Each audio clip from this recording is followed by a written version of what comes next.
Assalamualaikum warahmatullahi wabarakatuh. Halo Sobat UIN Gus Dur ya. Bagaimana kabar Sobat sekalian? Senang sekali kita bisa berjumpa kembali di podcast UIN Gus Dur yang ke sesi berapa ini? 12 ya. Ini ke sesi ke-12 ya. Dan alhamdulillah di sesi ke-12 ini kita kedatangan tamu istimewa. Nah, ini kita kedatangan tamu istimewa. Siapa dia? Dia adalah mahasiswa KPI UIN Gus Dur ya, semester berapa nanti kita tanya. Kemudian juga saat ini dia bekerja di beberapa tempat ya. Dia jadi host Batik TV. Kemudian dia juga jadi presenter dan voice over Starting Grid ya. Saya bingung ini dia sebenarnya mahasiswa atau pekerja ya sebenarnya ya.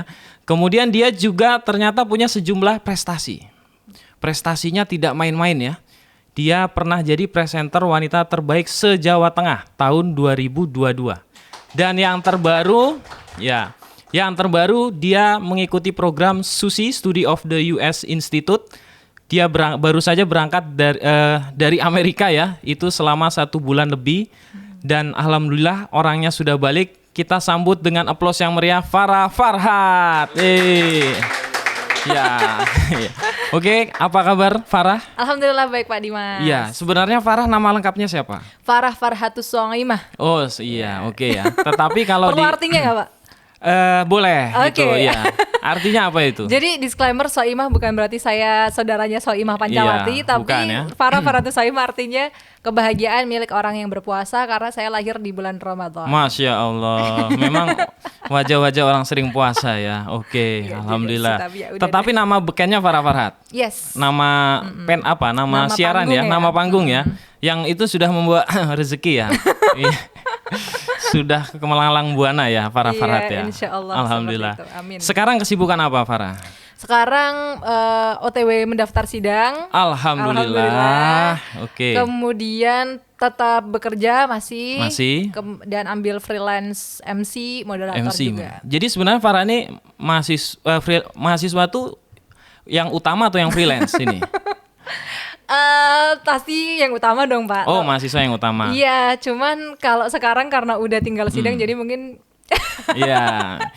Ini termasuk kemarin nunda ya, karena ada job ya. Nunda bukan karena ada job sih, karena ikut SUSI. Oh, ada. Oke, ada forum. Maksudnya maksudnya nunda kan kemarin sih? Kita mau podcastnya kan hari Kamis. Oh iya. Karena saya kira nunda. Iya, betul. Karena ada pekerjaan. Yes. Tapi nunda lulus juga karena berangkat ke SUSI. Iya. Aslinya bisa lebih cepat lulusnya. Iya, harusnya semester 8 harusnya langsung semester bisa 8. Tapi kurang keren ya, teman-teman ya. Kalau lulusnya semester 8 tapi pengalamannya masih lokalan ya. Kalau ini kan semester 9 tapi sudah gimana pengalamannya? Mohon maaf saya alumni Amrik gitu ya. Iya. Oke. Kita tanya dulu Farah, sebenarnya apa itu SUSI Farah? Oke, jadi SUSI itu teman-teman singkatan dari Study of the US Institute 2023. Jadi itu salah satu dari sekian banyak program yang ditawarkan oleh US Department of State atau pemerintah Amerika Serikat melalui kedutaan besar masing-masing negara yang bekerja sama dengan Amerika Serikat, yang bersahabat dengan Amerika Serikat.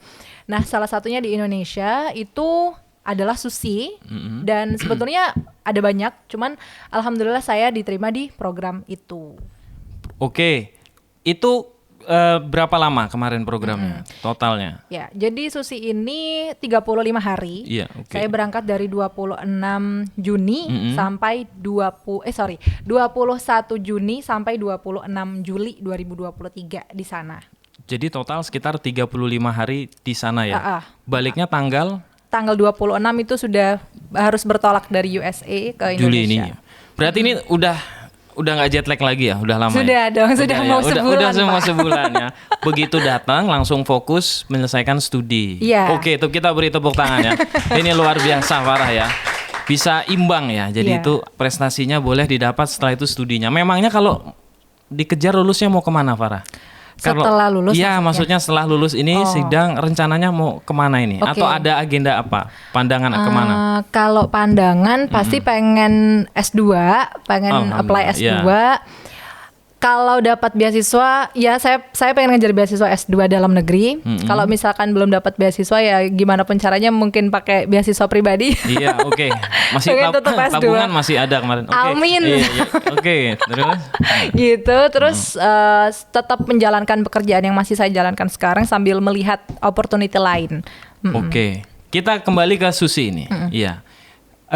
Ada yang suka nanya nggak? Sebenarnya gimana proses awal Farah mendaftar Susi itu? Oke, baik. Jadi memang Susi ini bukan suatu program yang disounding secara general dari US Embassy Jakartanya. Jadi memang universitas-universitas yang sudah engage dengan US Embassy Jakarta, kemudian dapat informasinya. Nah, alhamdulillah UIN Gus Dur itu 2022 kemarin pertama kali itu bisa mendapatkan informasi itu langsung dari US Embassy Jakarta. Waktu itu Pak Muhandis Az-Zuhri selaku Wadek 3 Fuad itu yang menginisiasi kerjasama sampai pada akhirnya informasinya sampai dan disebarkan ke beberapa mahasiswa yang ada di FUA dan juga di fakultas lain juga, sampai terkumpullah ada kurang, kalau saya tidak salah ada 26 mahasiswa yang mendaftar, dan dari situ berkasnya diserahkan oleh Pak Muhandis ke US Embassy Jakarta untuk diseleksi menggunakan motivation letter yang kita kirimkan dan juga recommendation letter yang kita kirimkan. Kemudian diseleksi satu yang bisa masuk ke wawancara, begitu. Jadi setiap universitas yang mendaftar itu diambil satu perwakilan. Satu kampus satu perwakilan. Untuk diwawancara, begitu. Dan alhamdulillah saya diberi kabar waktu itu, ditelepon langsung dari pihak US Embassy Jakarta untuk mengikuti wawancara online. Kemudian saya wawancara yang wawancara saya itu ada 3 orang, Pak. 2 dari staf kedubesnya dan satunya dari diplomat Amerika Serikat, dan durasi wawancara kurang lebih 20 menit berkaitan dengan motivation letter saya. Kemudian di situ full English. Full English gitu. Ya. Sampai akhirnya sudah wawancara itu pengumuman kita harus nunggu 2 bulan. Sempat agak lama ya. Sempat agak bimbang. Kayak saya gimana ya, saya sidang dulu apa enggak ya, dulu apa enggak, itu sih yang bikin bingung. Tapi giliran saya sempat mikir kayak bodo amat lah, sidang aja gitu, yang pasti-pasti aja. Tapi ternyata saya ditelepon sama US Embassy Jakarta ditanyain, Farah, ini saya mau mastiin, kamu lulusnya kapan gitu. Saya di situ bingung kan, saya akhirnya tanya lah sama Pak Muhandis, gimana Pak, saya jawab gimana gitu.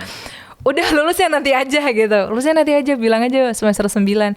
Akhirnya iya Mbak, saya itu sebelum wawancara. Oh, sudah wawancara. Sudah wawancara. Cuma hampir 2 bulan menunggu. Iya, sudah 2 bulan ditelepon, terus akhirnya saya bilang, saya lulus semester 9 Mbak.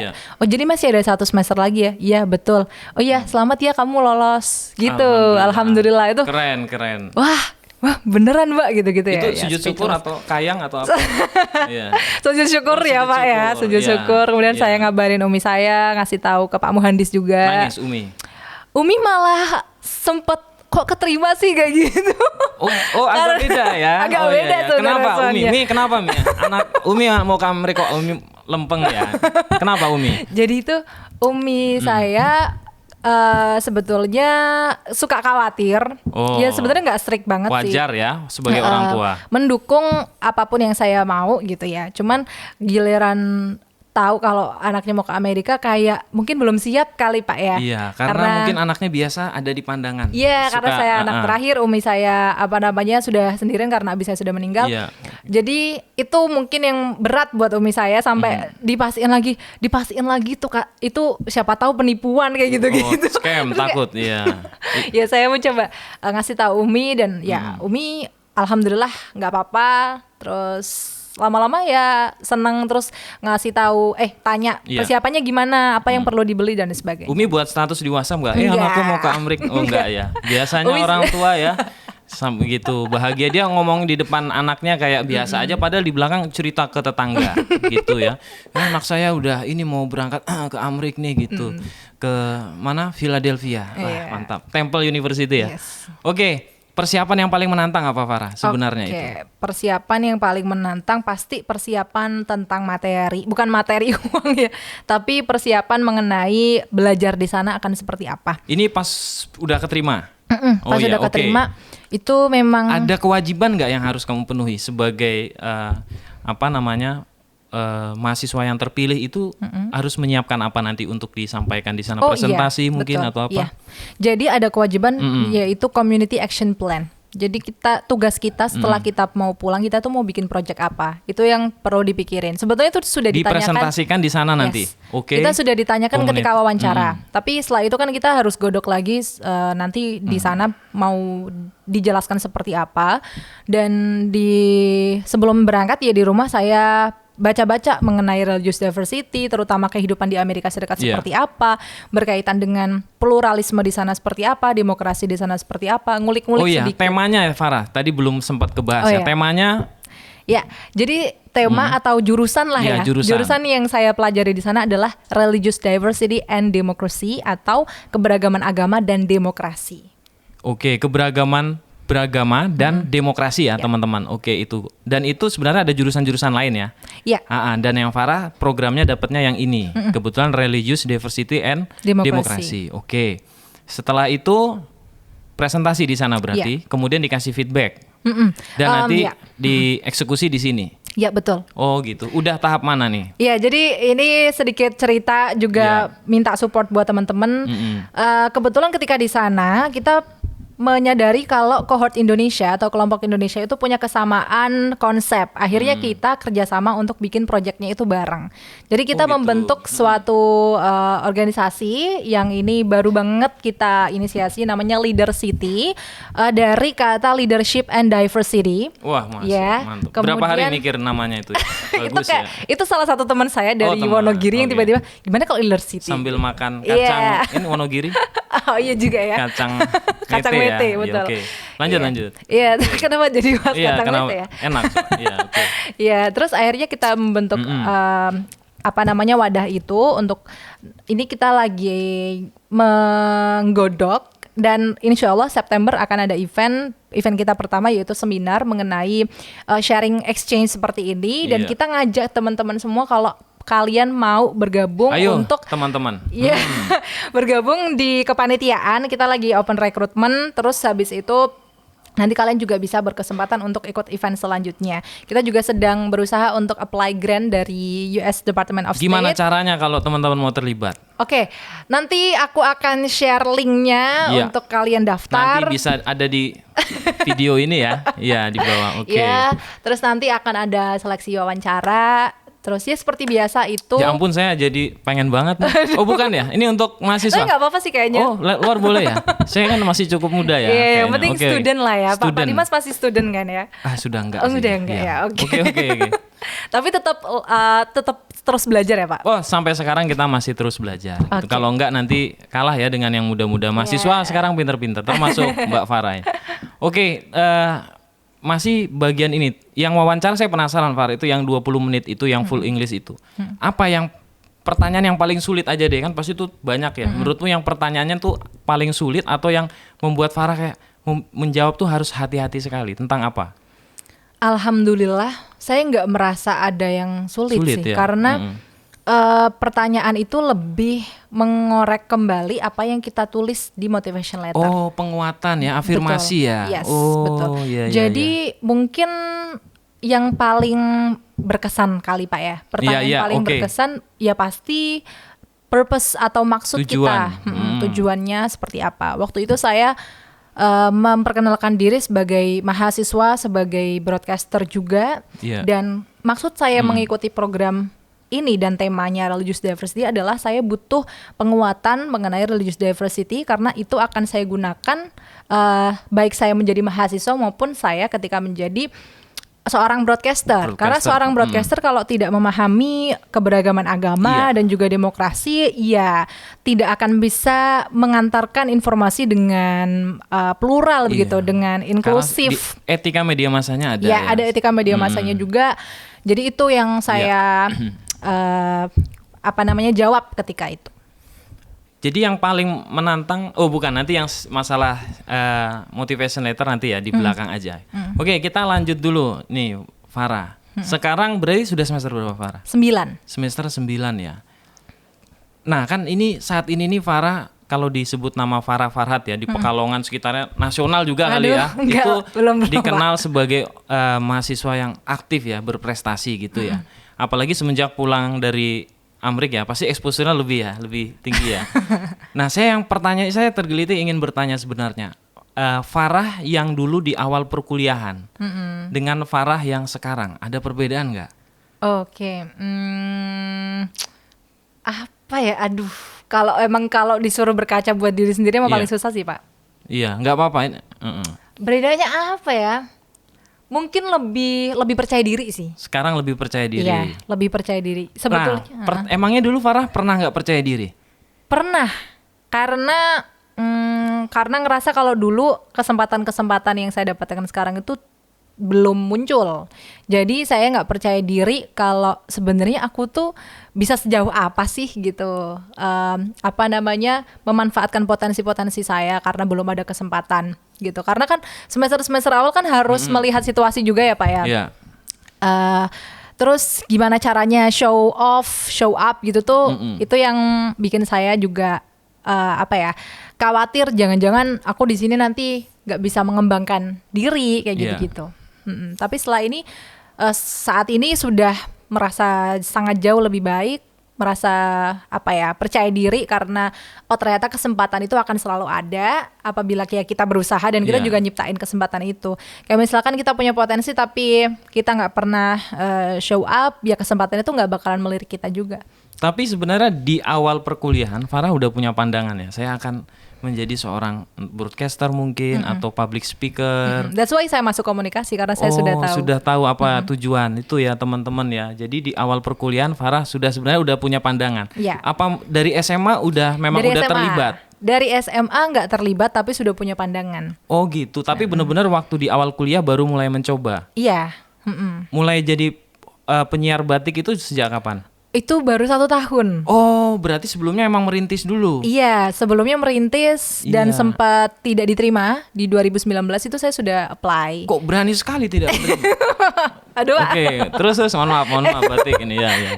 Kalau nggak mau ya, kita nanti tarik di humas aja ya. Oke. Mungkin karena saya itu belum punya pengalaman waktu itu, betul-betul. 2019. Iya, kuliah. Kamu angkatan 2019. Iya, fresh graduate dari SMA. Masih di awal kuliah kamu. Berarti emang sudah tahu banget ya kamu mau jadi penyiar ya. Sehingga langsung daftar saat itu. Oke, terus setelah itu?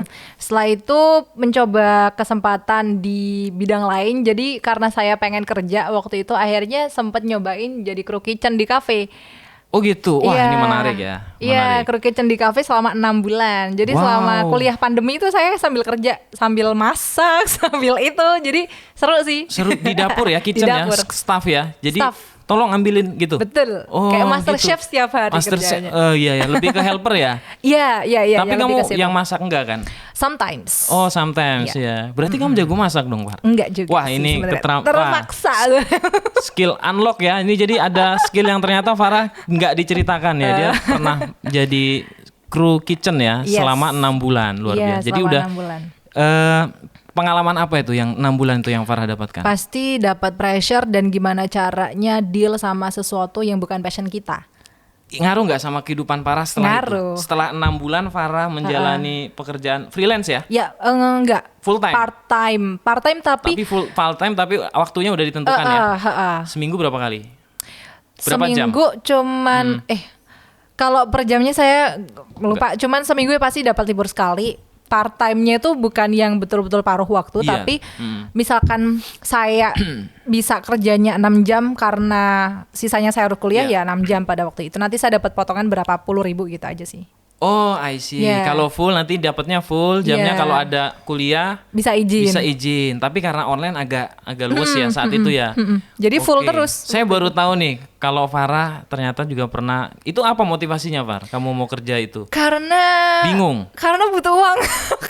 Kasian banget gitu ya. Tapi emang serius Pak, karena memang saya pengen mandiri aja. Oh, pengen belajar. Saya pengen mandiri dan udah ngerasanya udah nggak enak aja kalau misalkan uang sakunya minta gitu ya. Udah gede. Dan sebenarnya kamu mendaftar di batik juga itu kan salah satunya karena kamu pengen bisa mandiri. Pengen belajar mandiri. Oke, gini ya, kamu jadi Farah daftar di Batik TV 2019 tidak keterima. Kemudian kamu mendaftar di Resto Kitchen, ya, Crew Kitchen, keterima 6 bulan. Ya. Lalu kemudian baru di channel YouTube Starting Grid. Oh, dari situ baru Iya, dari situ kayak kesempatannya ternyata datang nih. Mulai lagi dari situ. Baru akhirnya kamu sering nge-host, nge-MC itu sejak kapan? Setelah ex pandemi. Yes. Oh, gitu. Berarti setelah pas pandemi itu kamu sempat hibernasi ya di kitchen, betul.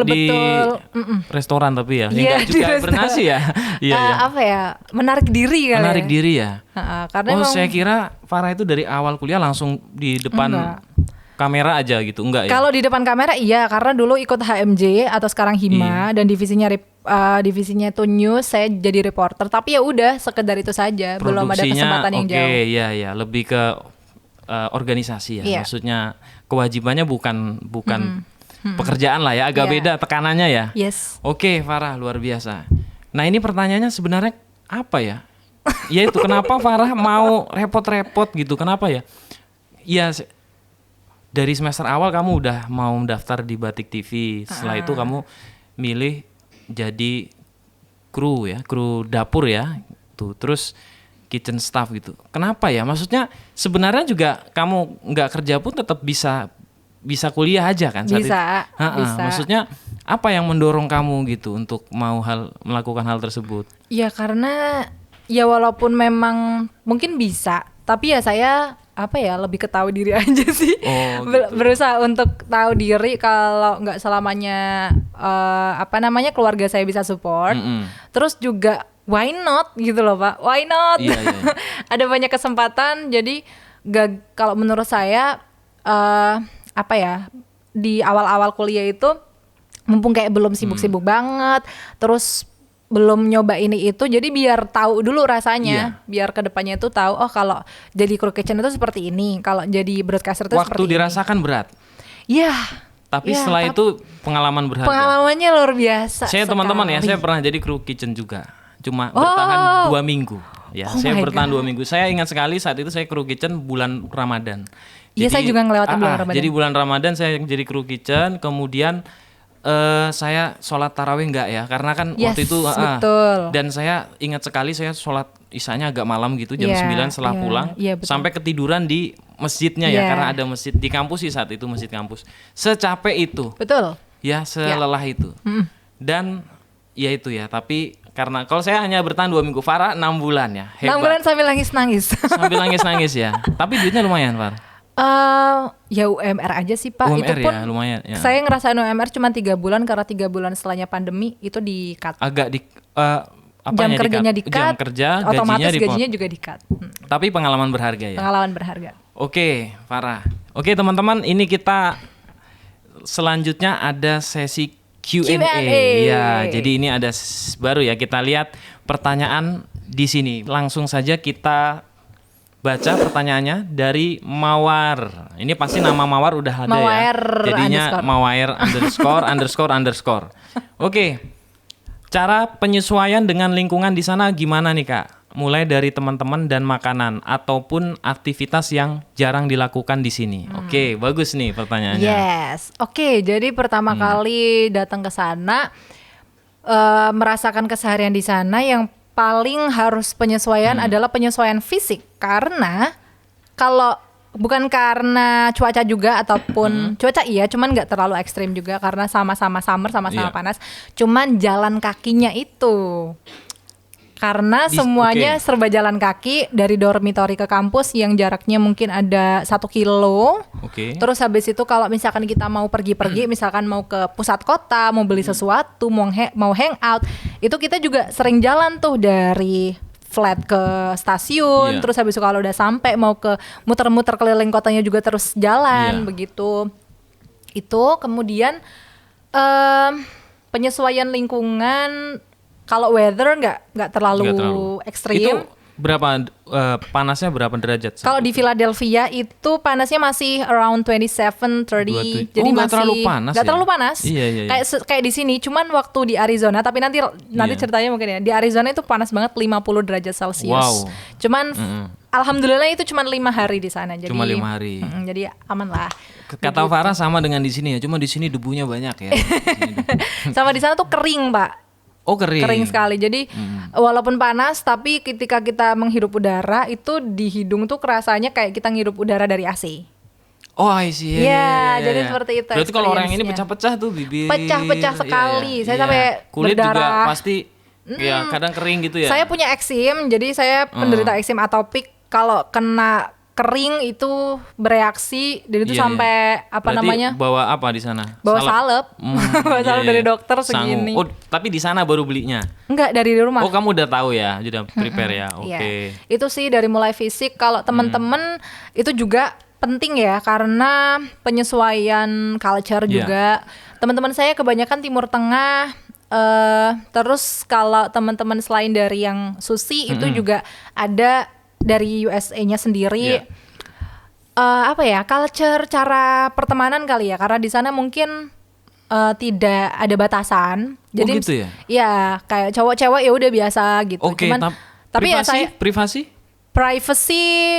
kayak apa, Mbak? Misalkan pertemanan. Kamu udah semester berapa, punya pacar berapa? Kan kadang enggak kan? Mereka enggak terlalu nanya yang detail-detail pribadi. They don't care about that. Tidak peduli pertanyaan-pertanyaan yang ditanyakan itu seputar negaranya kita sih, kayak di sana makanan favoritnya apa gitu. Terus di sana udaranya gimana gitu. Kamu menguasai berapa bahasa itu? Justru pertanyaan-pertanyaan yang berkaitan dengan akademik, potensi. Gitu, Pak. Beda nggak dengan karakter orang sini? Beda ya. Beda ya. Iya. Di sana itu kayak kita nggak pernah nanyain agama kamu apa. Terus kalau misalkan ibadah juga ya udah itu urusannya sendiri-sendiri. Kayak kita melihat kalau kita melihat suatu perbedaan, ini cerita aja. Jadi karena di sana terbuka sama LGBT, teman kita juga ada, dan ya udah kita melihat itu ya udah. Tidak bereaksi, overreact atau seperti itu, jadi sudah biasa. Oke, siap. Kita lanjutkan. Embrace diversity. Tapi tetap memperkuat prinsip. Itu sih tantangannya. Justru ini ya makin kuat akhirnya. Makin kuat ya. Iya, jadi karena minoritas ya di sana jadinya ya. Oke, ini menarik sekali. Ada yang pengen pengalaman kayak Farah gitu ya? Silakan, saya juga pengen sebenarnya ya. Oh, terus ini Pak, bentar. Masih ada. Ini ada satu yang aku mau highlight. Jadi tidak selamanya luar negeri itu terus baik seperti yang kita lihat di sosial media. Tetap ada permasalahan-permasalahan sosial seperti homeless atau gelandangan, kemudian juga pengguna obat-obatan terlarang. Kita itu emang sih kita nggak separah yang diberitakan media di jalan-jalan lihat zombie, enggak ya. Cuman ada di wilayah Kensington Avenue aja. Tapi selebihnya secara general orang-orang itu kalau ngerokok bebas menggunakan marijuana. Jadi kita sering menghirup, sering nyium, tapi bukan yang kecanduan nyium aja. Karena memang ini ya teman-teman di sana diperbolehkan oleh negaranya gitu. Kalau di sini jangan coba-coba. Jangan coba-coba. Apalagi dari sana bawa jangan langsung ditahan ya nanti di imigrasi. Jangan ya. Tapi Farah udah sempat nyium doang. Iya, jadi pengalaman. Ternyata bau marijuana seperti ini. Jadi untuk apa ya? Ya untuk tameng sih, biar gitu. Oke, ternyata ada pengalaman unik juga Farah. Oke, kita lanjut. Ada tes bahasa Inggrisnya nggak, Kak? Oke, jadi good news nih buat teman-teman yang pengen daftar SUSI ataupun program pertukaran pelajar dari US Department of State yang lain. Mostly mereka nggak pakai tes bahasa Inggris atau TOEFL. Gitu. Nggak pakai ya? Tidak pakai. Iya, jadi itu nggak pakai TOEFL, dan kita di situ bahasa Inggrisnya dilihat dari application letter kita yang dikirim sama ketika wawancara. Oke teman-teman, berarti justru dipakainya ketika wawancara, interview ya.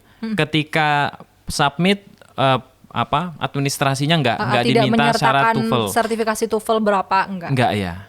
Oke, tetapi nanti di aplikasinya bahasa Inggris ya, Farah. Aplikasinya motivation full bahasa letternya, Inggris. terus apa lagi?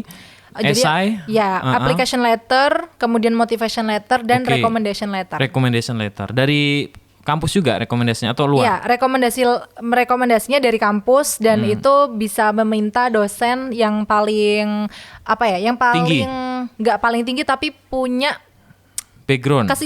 kesinambungan sama background. Oke, I see. Ya, jadi yang ada hubungannya lah. Oke. Sudah dijawab ya, Arum? Oke. Tapi tetap harus belajar ya Tetap harus bahasa Inggris belajar. karena nanti di wawancaranya justru full English itu, Iya, Arum. dan itu akan it will turns out when kita udah sampai di sana dan kita ketemu sama orang-orang sana native, itu akan ngerasa struggle-nya. Jadi saya juga merasakan. Tuh, Farah aja struggle ya. Iya. Nah, oke. Tapi itu jadinya belajar. Belajar. Oke, next. Sonea. Oh, itu kayak makeup artis ya. Oke. Oh, ini masih bahasa Inggris, Farah. Oh, iya, iya. Gimana sih cara Kak Farah ya dalam mengembangkan skill berbahasa Inggris? Dan ada nggak cara yang paling efektif dan mudah agar cepat menguasai bahasa Inggris? Kalau bisa ini mungkin ada pertanyaan, 2 kali 24 jam udah lancar gitu ya. Cara paling efektif dan mudah. Ini kalau bisa ditambah lagi dan gratis gitu. Oke, Biasa efektif, mudah, gratis. Nah, Kalian ngomong pakai bahasa Inggris sama teman kalian. Conversation dan sesering mungkin. Jadi saya itu sebetulnya berani conversation itu baru di kuliah. Jadi waktu itu dulu saya sempet ngerasa takut salah gitu-gitu karena teman-teman saya udah ada yang lebih pintar dari saya. Tapi justru pikiran-pikiran seperti itu yang malah akhirnya membatasi saya Mental untuk block, belajar. Iya, mental block. Terus setelah itu saya gabung di salah satu organisasi yang di situ ada volunteer dari luar negeri. Nah di situ akhirnya saya ketemu tuh sama organisasi apa kalau boleh namanya tahu? GRIT, Gerakan Kerelawanan Internasional. Oke. Tapi sekarang branchnya udah nggak ada di Pekalongan. Oh, dulu ada di Pekalongan. Ada di Pekalongan Oke. dulu. Itu dengan ikut organisasi itu? Iya, terus saya belajar komunikasi di situ, conversation pakai bahasa Inggris, memang belepotan sekali, tapi sana paham dan tidak masalah dengan grammar itu kayak nomor sekian. Yang penting kita bisa paham, memahamkan. Terus setelah itu akhirnya punya banyak channel teman-teman yang juga sudah pernah exchange dan sebagainya. Akhirnya saya juga belajar conversation dengan mereka. Jadi lebih banyak learning by doing, by practice ya. Iya. Jadi langsung conversation dengan teman-teman. Iya. Nah gitu, malah nggak les-les apa nggak, Far? Pernah les. Pernah? Oke. Jadi saya 2 kali ambil kursus. Pertama kursus yang remote yang pribadi yang saya belajar mandi. Bukan ya. Terus Yang saya belajar sendiri. online ya. Ya, pakai buku panduan gitu-gitu. Terus Kurang efektif. Terus saya coba sama guru les private tapi pakai Zoom. Kurang itu juga? lumayan efektif, Oke. cuman saya ngerasa kayak waktunya kurang fleksibel. Sebenarnya waktunya fleksibel, cuman untuk meluangkan waktu 1 jam itu kayak saya susah gitu. Terus saya lebih akhirnya menggunakan teman saya, karena kalau sama teman kan Enak ya. whenever ya Pak, Iya. yang kita mau. Sorry nih, temannya dalam kampus juga. Enggak, teman-teman luar kampus. Sorry nih, luar kampus. Ini pertanyaannya. Makanya ada yang ganjel nih kayaknya. Oh nih. iya. Jadi ini teman aja ya. iya. Oh teman, oke. Iya, Iya. Kayaknya saya nggak ada nemuin teman-teman ya. Itu di perpus itu saya kok nggak merasa pernah dengar ada orang yang Ngomong bahasa conversation bahasa Inggris sama temennya. Mungkin berarti kan Farah berarti di luar ya. Iya. Iya di luar. Oke Iya. siap. Tapi sebenarnya di sini kan ada speak ya Pak ya. Iya betul. Iya, itu juga bisa kayaknya ya. mereka juga pasti open kalau misalkan mau buat conversation, dan pasti itulah bisa jadi salah satu opsi. Dan itu murah, gratis kan ikut organisasi. Iya ikut organisasi, ikut klub debat gitu ya, ikut lomba-lomba ya teman-teman ya. Oke Farah, kita lanjut.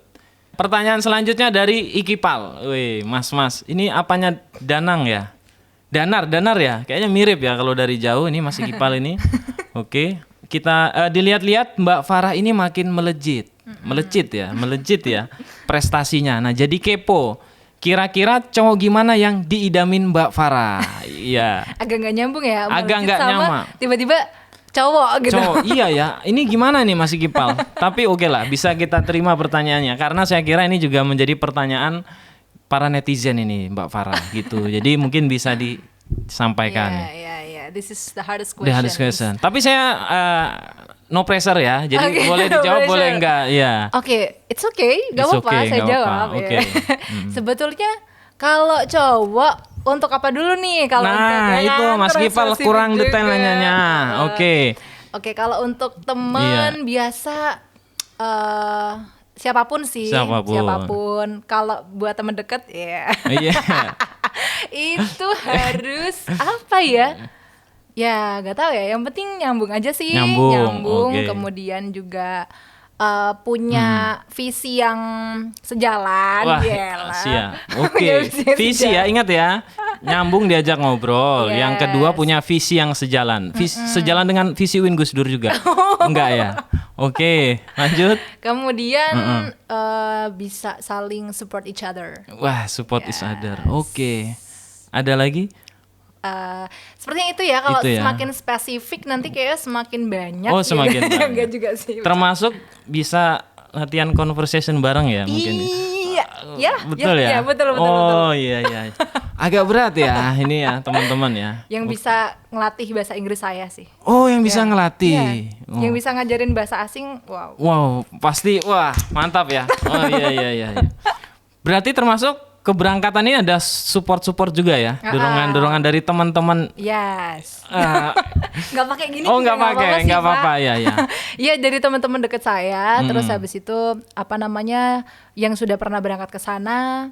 Terus habis itu apa namanya mereka yang apa yang ngasih tips-tips dan lain sebagainya. Terus saya juga sering tanya teman saya kayak apa sih yang membuat background saya itu relate sama temanya begitu. Iya. Karena memang dalam apply exchange atau untuk membuat suatu motivation letter yang isinya itu kayak kita harus refleksi ke Iya. diri sendiri, itu nggak bisa bertanya, nggak cukup kalau kita Iya. cuma tanya diri sendiri, kita harus tanya Ada sama sudut orang mana lain. dari luar.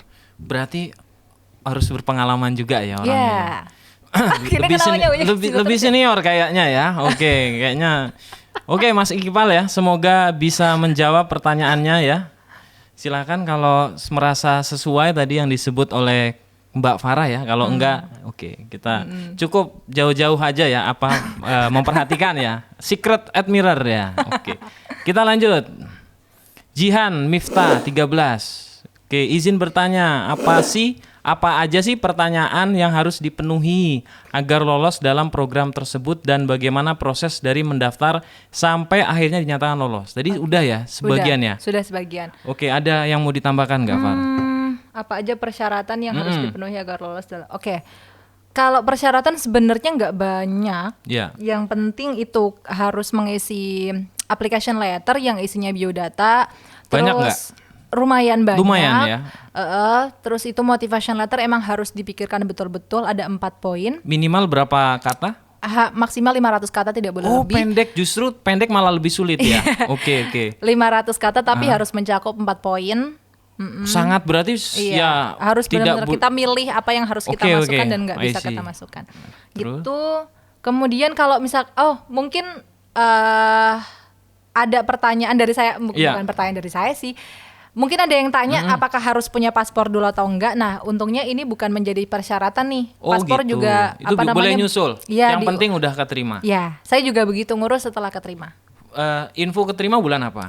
Info keterima, aduh saya kok lupa Kan ya. kamu Juli berangkat ya, Farah? Iya, sekitar Januari. Oh, cukup lama ya? Iya, betul. Berarti betul. artinya ada persiapan untuk Pokoknya sebelum bulan puasa, Pak. sebelum bulan puasa. Oh, berarti di bulan puasa itu status menunggu keberangkatan ya? Yes. Oh, Betul. gitu ya. Tapi itu udah tahu semua ya? Tetangga kamu mau berangkat Kalau tangga kayak belum, tapi kalau Keluarga? kalau Uwin ya keluarga sudah. sudah tahu ya. Jadi pasti ada mudah pertanyaan ya, kapan berangkat Far gitu? Iya, betul. Ada ya. Oh iya. Kan kita netizen kita lumayan ini ya, perhatian ya. Oke, masih ada?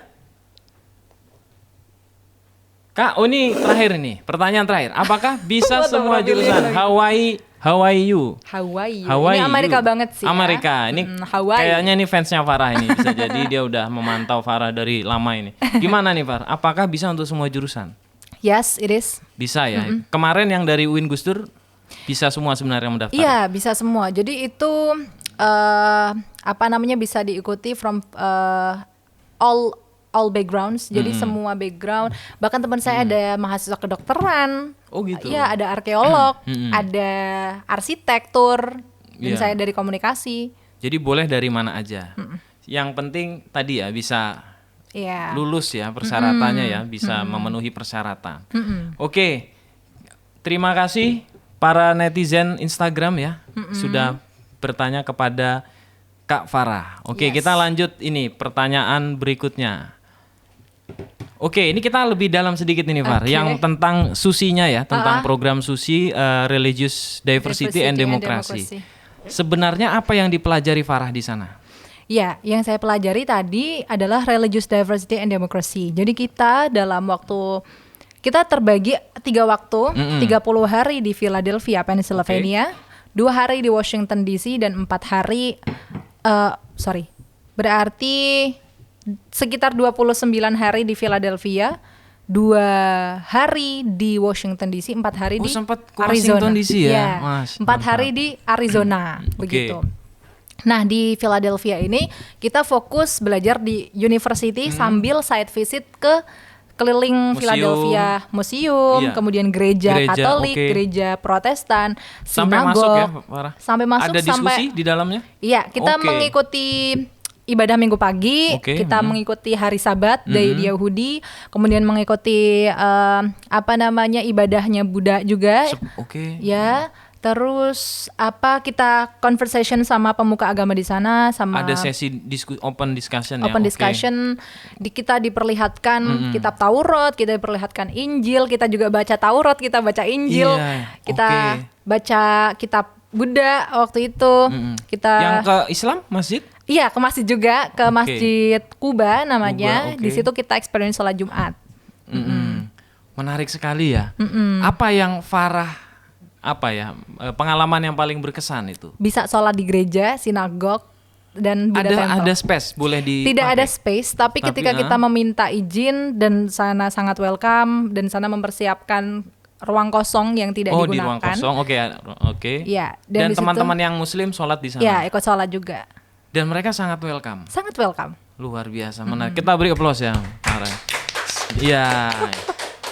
Jadi kalau di sini kan kita juga rame ya kampanye moderasi beragama ya, dan belum lama juga ya Farah juga jadi hostnya. Itu kita diskusi tentang kerukunan umat beragama. Ya, nah saya ingin bertanya nih, apa yang menjadi perbedaan, Far? Artinya kita langsung konteks kerukunan aja, kerukunan umat beragama di Indonesia dengan yang ada di sana. Ada apa perbedaan begitu? Oke, kalau saya lihat kalau di Indonesia dulu ya, mungkin kalau konflik yang besar mungkin alhamdulillah waktu-waktu sekarang tidak ada. Tapi sebetulnya kalau gesekan-gesekan kecil yang mungkin akan memicu menjadi gesekan besar itu pasti sudah sering terjadi, dan bahkan itu malah terjadi di internal agamanya sendiri.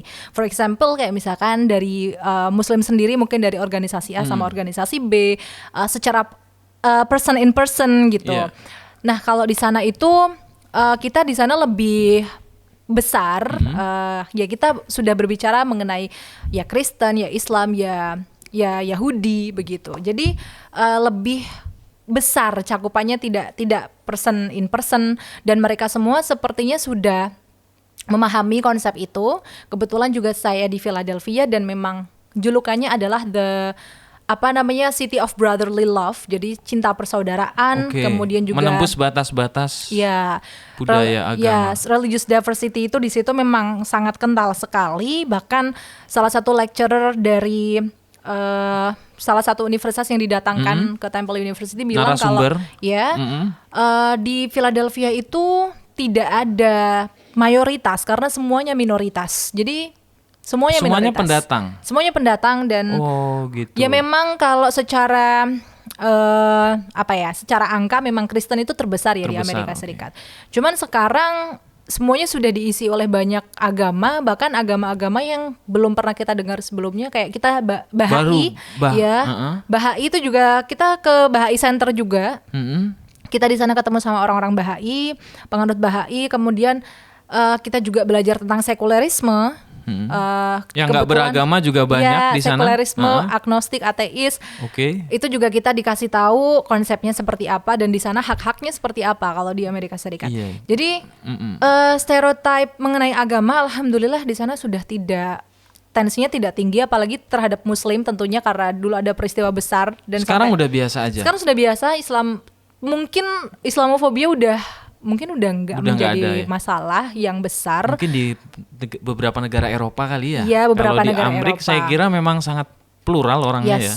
Apalagi di Philadelphia itu saya sering banget lihat security itu berhijab. Security berhijab. Luar biasa. Ya, kemudian yang kerja di misalkan grocery ataupun kerja di public space itu sudah banyak muslim. Oh gitu, ya. Beda dengan di sini jadi apa? Kalau beda, ya itu tadi ya. Kalau di sini lebih ke mungkin person in person masih banyak stereotype itu ya. Oke. Kalau di sana berarti lebih ke sekuler ya. Maksudnya orang agama ya udah jalanin aja. Kalau di sini kita kan memang sering ya di medsos ya teman-teman ya, kalau ada yang menyinggung agama kan kenceng sekali tuh. Maksudnya gampang terdorong ya gitu. Ada yang makan ini kemudian kontennya gitu, enggak ya di sana? Iya, enggak. Biasa mereka ya? juga biasa aja ketika hari besar agama itu bukan menjadi hari libur gitu ya. Iya. Kayak jadi waktu perayaan Idul Adha kan itu memang schedule tetap berjalan, Pak. Iya, oke. Tapi ya kita nggak masalah juga schedule tetap berjalan, tapi kita minta dispensasi dan dikasih. Boleh, dikasih. Jadi itu sih lebih ke mereka tetap berjalan dan kita juga bisa tetap berjalan begitu. Intinya mereka juga sangat menghargai.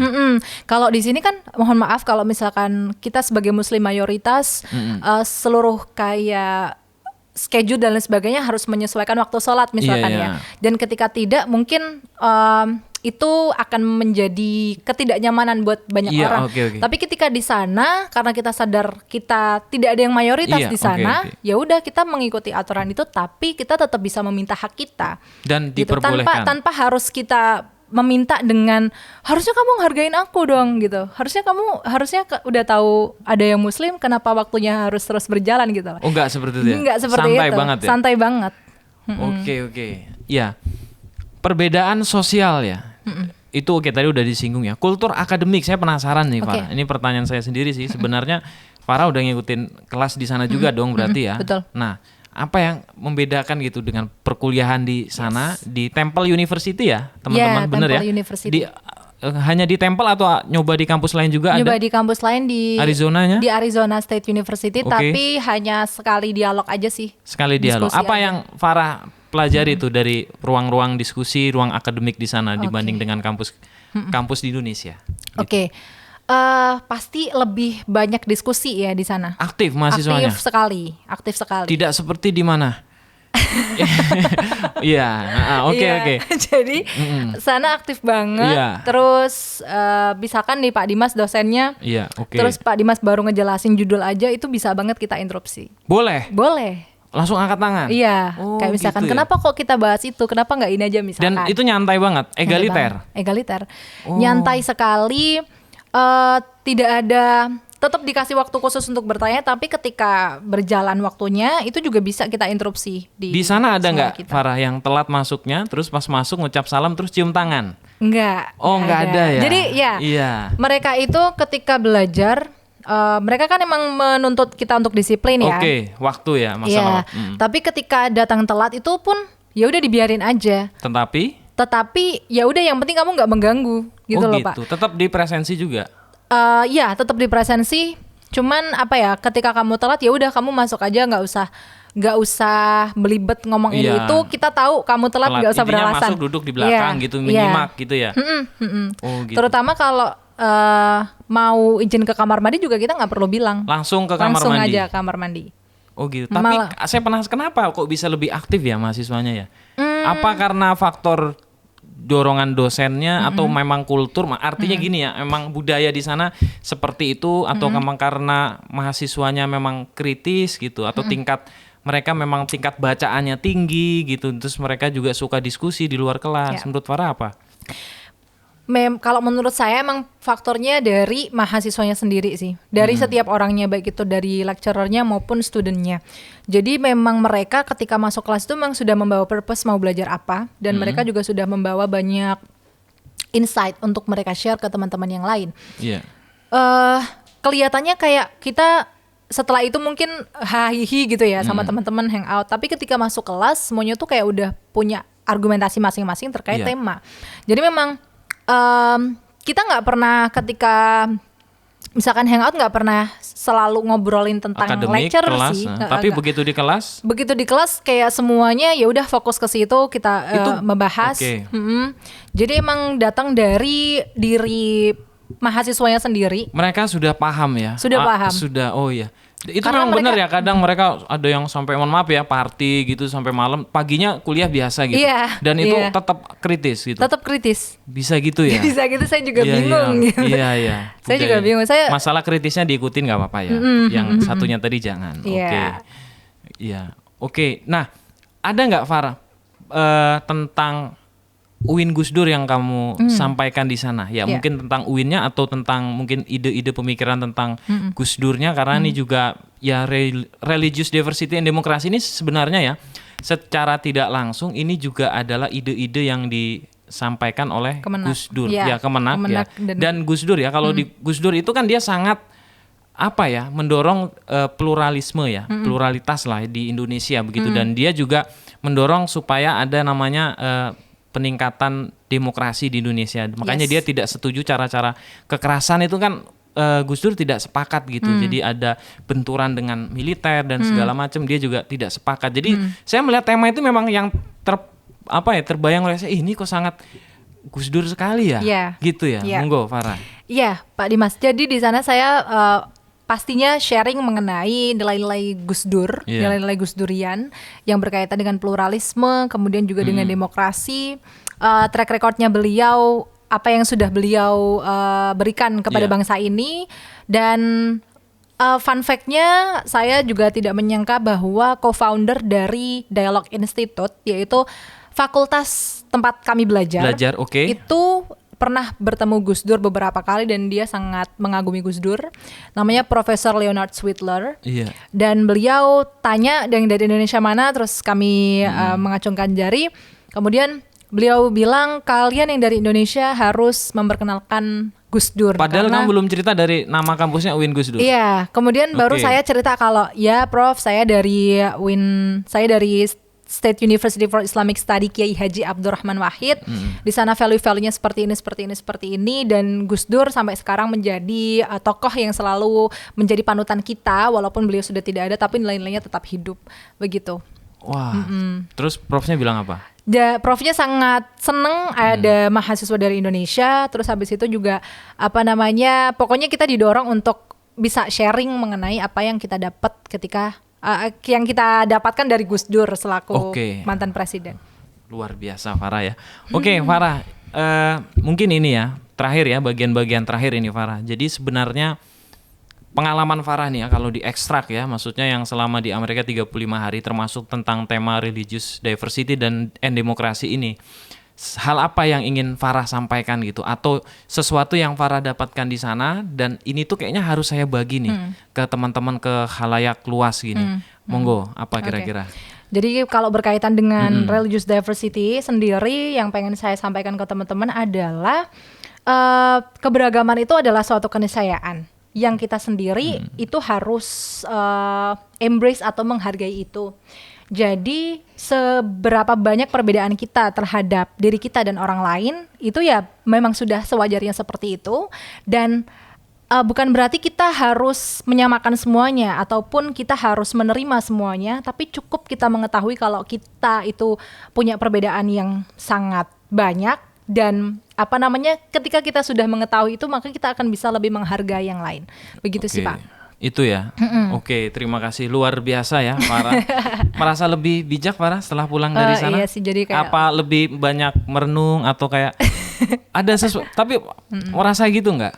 Iya, lebih ada banyak kontemplatif atau gimana? Iya, jadi ketika sebelum saya berangkat, kayak saya melihat sekeliling saya itu kayak biasa aja gitu ya, sudah sewajarnya. Iya, gitu kan. Tapi ketika saya sudah di sana melihat, baru di sini saya komparasi, tapi bukan dalam artian mengkomparasi negatif positif, enggak, tapi lebih ke ternyata di sini itu berbeda, di sana tuh seperti ini. Terus kira-kira apa ya yang bisa diintervensi sama anak muda? Tapi sepakat nggak Farah? Sebenarnya kalau kita mau belajar religious diversity, kerukunan ataupun moderasi, memang kita harus langsung berinteraksi dengan orang-orang yang banyak ngobrol aja sama dengan orang yang berbeda. Betul. Benar ya? Betul. Dan itu yang Farah rasakan. Yes. Dan ternyata jadi minoritas gimana, Far? Jadi minoritas pasti awalnya sedih dulu, Pak. Sedih dulu Karena ya. ngerasa misalkan kayak Idul Adha juga kayak vibes-nya kurang, tapi ketika merasakan di sana nggak ada vibes, acara ya Muharram ya yang nggak ada. Kalau di sini kan ada Muharram, ada yang Iya. Ada perayaan-perayaan gitu ya. Gitu, enggak, di sana paling kita ke masjid, Idul Adha kita ke masjid, sholat, baru kita udah pulang. Kayak nggak pulang sih, ada acara kayak misalkan bagi-bagi jajan Udah gitu gitu-gitu. Tapi di situ ketika merasa jadi minoritas justru malah semakin mensyukuri nikmat imannya Apa itu. jadi lebih Islami, Pak? Ibadahnya lebih banyak. Masya Allah. Aduh, kalau soal ibadah ya semoga seperti itu. Iya, tapi maksudnya lebih, secara feel lebih bersyukur. Iya, secara feel kayak lebih bersyukur, kayak lebih bisa memaknai makna iman saya sendiri begitu. Apa kita harus keluar negeri ya netizen ya supaya bisa seperti Farah ya gitu. Karena kan artinya kalau di sini karena kita hari-hari ya, maksudnya dengan lingkungan yang mayoritas sama gitu. Jadi ya itu saya penasaran gitu, apakah Farah merasakan ternyata seperti itu ya. Bahkan waktu Idul Adha itu saya yang biasanya tuh kayak biasa aja, ya udah sholat Id, makan sate, itu di sana kayak cuman isinya nangis aja karena kangen, kemudian oh iya kok aku bisa ya Idul Adha di sini, terus habis itu oh di rumah tuh harus kayak gini, di sini kok kayak gini ya gitu. Jadi ngerasa sedih tapi bersyukur juga. Tapi karena pas sampai sini jadi merasa bersyukur banget. Ngerasa bersyukur banget. Oh ternyata bisa merasakan jadi minoritas itu nikmatnya luar biasa. Jadi bisa mensyukuri apa yang saya punya, terutama ya iman Islam sih. Masya Allah. Kita beri aplaus untuk Farah, teman-teman. Ya. Terakhir ya ini Far, terakhir ya, kalau biasanya ditutup dengan pantun, kita minta kata-kata hari ini. Oke, apa ya? Oke, jadi ada 2 kata sih. Yang pertama ini yang saya buat by sudden ketika PBAK. Jadi dimanapun tempatnya kita berada, tidak penting dimanapun tempatnya kita berada, selama kita bisa berprogres ke arah yang lebih baik, di situ tempat terbaik buat kita. Berprogres lebih baik, itulah tempat terbaik buat kita. Terus yang kedua, believe that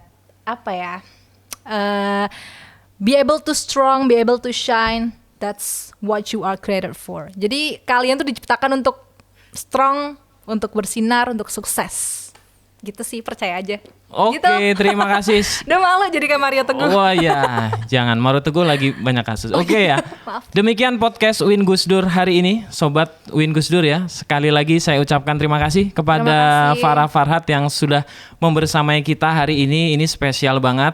Biasanya kita Farah yang di meja host ini. Ini kan untuk dibalik, tapi emang Farah udah mulai menanjak terus ya. Ini udah cocoknya emang jadi narasumber ya sekarang ya Farah ya. Udah banyak yang undang pulang dari Amerika. Enggak juga ada sih. Ya tapi ya ada. Oke. Yang penting sharing dimanapun itu. Sharing dimanapun membawa nilai-nilai yang program kemarin ya. Oke teman-teman, untuk Sobat Win Gus Dur ya, silahkan dinantikan nanti podcast berikutnya. Kita akan undang bintang tamu lainnya yang juga tidak kalah menarik dari Farah. Begitu, sekali lagi kita beri aplaus dulu yang terakhir untuk Farah. Oke, terima kasih Farah. Untuk Sobat Win Gus Dur, tetap sehat, tetap semangat. Sampai jumpa dan Assalamualaikum warahmatullahi wabarakatuh. Waalaikumsalam warahmatullahi wabarakatuh.